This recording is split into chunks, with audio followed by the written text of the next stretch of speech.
ایشالله قربون چشمونت کنه ایشالله.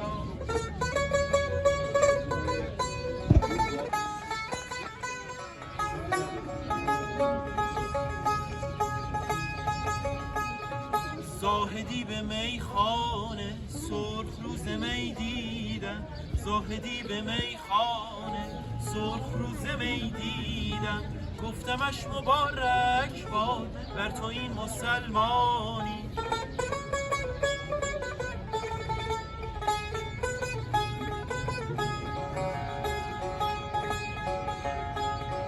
خدا منو قربونت کنه ایشالله قربون چشمونت کنه ایشالله.